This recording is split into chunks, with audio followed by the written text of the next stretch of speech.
মাছিমপুর অরুণাচল কুমারপাড়া 181 নং বালিকা বিদ্যালয়ে শান্তিপূর্ণভাবে ভোটদান সম্পন্ন হয়।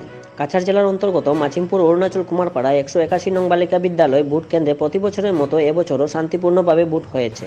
শুক্রবার সকাল থেকে বিকেল 5টা অবধি বরখোলা জিপির মাছিমপুর কুমারপাড়া সংলগ্নে জাতি বর্ণ ধর্ম নির্বিশেষে লোকসভা নির্বাচনে নিজ নিজ ভোটাধিকারীরা শান্তিপূর্ণভাবে ভোট দিয়েছেন এবং সংবাদ মাধ্যমের সাথে কথা বলেন দিলীপ পাল মহাশয় ও ভোট কেন্দ্রের সদস্যরা। সঙ্গে জেলা প্রশাসন ও পুলিশ প্রশাসনের প্রত্যেক স্তরের কর্মীবৃন্দরা শান্তি শৃঙ্খলা বজায় রাখার ক্ষেত্রে অগ্রণী ভূমিকা পালন করেছেন। তার জন্য সবাইকে অশেষ ধন্যবাদ জানান দিলীপ পাল মহাশয় এবং ভোট কেন্দ্রের সদস্যরা। উপস্থিত ছিলেন দীপঙ্কর পাল, লাবঙ্গচন্দ্র পাল, জিতেন্দ্র পাল, ঋষিকেশ গোস্বামী, রামু পাল, রঞ্জন রায়, সুভাষ দাস, অজয় পাল, দীপেন্দু দাস, পিসু দাস, রাজু মণ্ডল ও প্রমুখ। আসাম প্রাইম নিউজ 24x7-এ ভয়েসে দীপজয় চক্রবর্তী।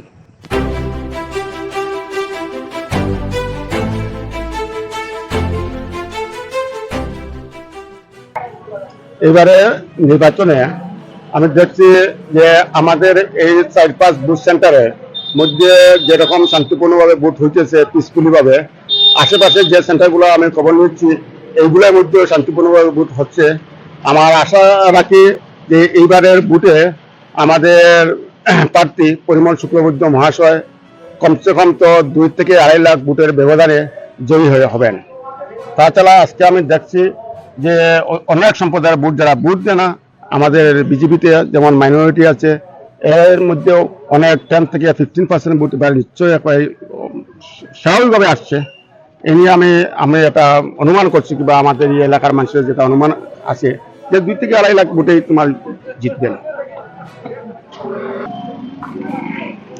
এবারের 2024-এর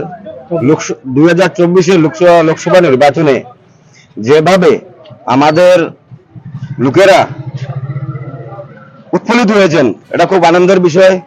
আমাদের কুমারপাড়া জিপিতে প্রত্যেকটি বুথ সেন্টারে মানুষ যেভাবে আনন্দের সহিত এসে ভোটদান করছে, এটাই আমাদের কাছে বহুত আনন্দের জিনিস।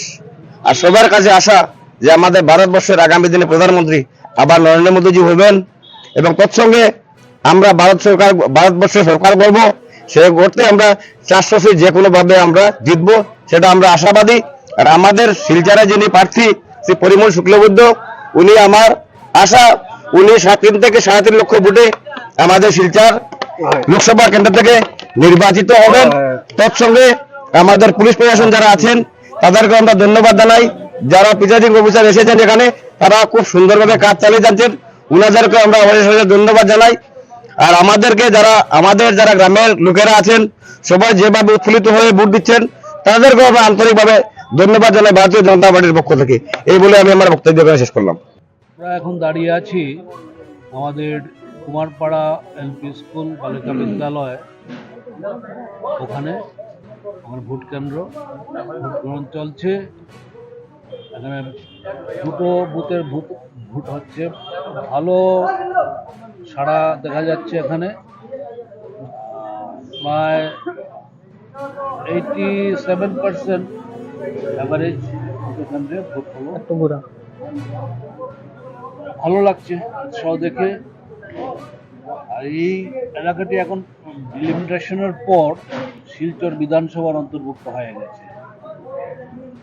তো সারা শিলচর লোকসভা কেন্দ্রে বিকেল 3টা অবধি প্রায় 62% ভোট পড়েছে। আসামে প্রায় 65% ভোট পড়েছে।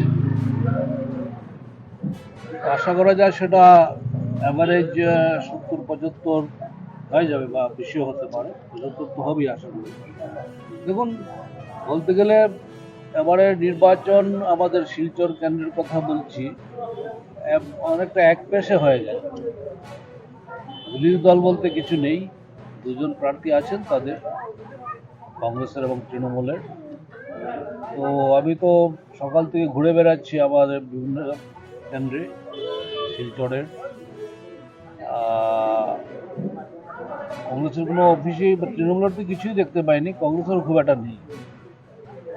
এটাও আমি ভাবি আমাদের জন্য চিন্তার বিষয়, কারণ প্রতিপক্ষ যত শক্তিশালী হবে তত যে কোনো খেলায়, ফুট খেলাই হোক আর ফুটবল খেলাই হোক, খেলতে আরাম। যাই হোক, জনগণের প্রত্যাশা অনেক ভারতীয় জনতা পার্টির প্রতি, নরেন্দ্র মোদীজির প্রতি। আর সত্যি কথা বলতে কি, মোদীজি অপ্রতিদ্বন্দ্বী, সমস্ত বিশ্ব আজ তাকে মেনে নিয়েছে।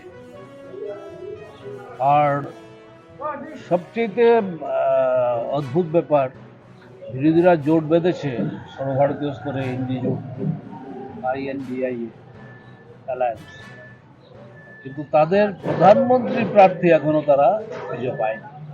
তারা কিভাবে ভোট চাইবে? কেন মানুষ তাদেরকে ভোট দেবে? এত বিশাল দেশ, 144 কোটির দেশ, ও কে চালাবেন দেশ? দেশ চালানোর মতো সেই দক্ষতা, যোগ্যতা, ক্ষমতা, বলিষ্ঠ নেতা কোথায় তাদের? মোদীজি বলেছেন তারা হয়তো ভেবেছে যে 5 বছরে 5 জন প্রধানমন্ত্রী পাবে।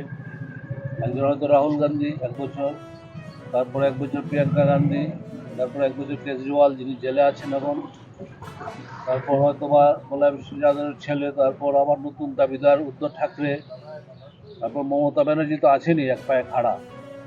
তো এইভাবে দেশ চলে না। যে হোক, জনগণ তাদেরকে সমুচিত শিক্ষা দিয়ে দেবেন। এই অঞ্চলের অনেক সমস্যা আছে, আমরা আশাবাদী আগামী দিনে, বিশেষ করে রাস্তার সমস্যা আমাকে আগেও কয়েক মাস আগেও বলেছিলেন তারা, তো আমরা এই রাস্তার কাজ বানানোর সমস্যা, যেটা একটা পুরনো এলাকা এই অঞ্চল, কিন্তু সেভাবে উন্নয়ন হয়নি, কংগ্রেস পিরিয়ডে তো কিছুই হয়নি বলতে গেলে। তো আমাদের প্রার্থী পরিমল শুক্লবৈদ্য আশা করি রেকর্ড ভোটে জিতবেন, সেটা 2.5 লক্ষ হতে পারে, 3 লক্ষ হতে পারে, এবং করিমগঞ্জ সিট আমরা জিতব কম মার্জিনে, হয়তো 40-50 হাজার ভোটে আমরা করিমগঞ্জ সিট আমরা পেয়ে যাব। তো মোটামুটি বরাক ভ্যালি থেকে কংগ্রেস বা বিরোধী দল নিশ্চিহ্ন হয়ে যাবে, এটা 100% সুনিশ্চিত। আমরা জনগণকে, ভারতীয় জনতা পার্টির পক্ষ থেকে বরাকবাসী নাগরিকদেরকে, বিশেষ করে শিলচর লোকসভা সমষ্টির নাগরিকদেরকে, আমাদের কুমারপাড়া অঞ্চলের নাগরিকদেরকে অসংখ্য ধন্যবাদ জানাবো, কৃতজ্ঞতা জানাবো, তারা যেভাবে আমাদেরকে সাপোর্ট দিলেন আর আগামীতেও দিবেন, সবসময় দিয়ে আসছেন।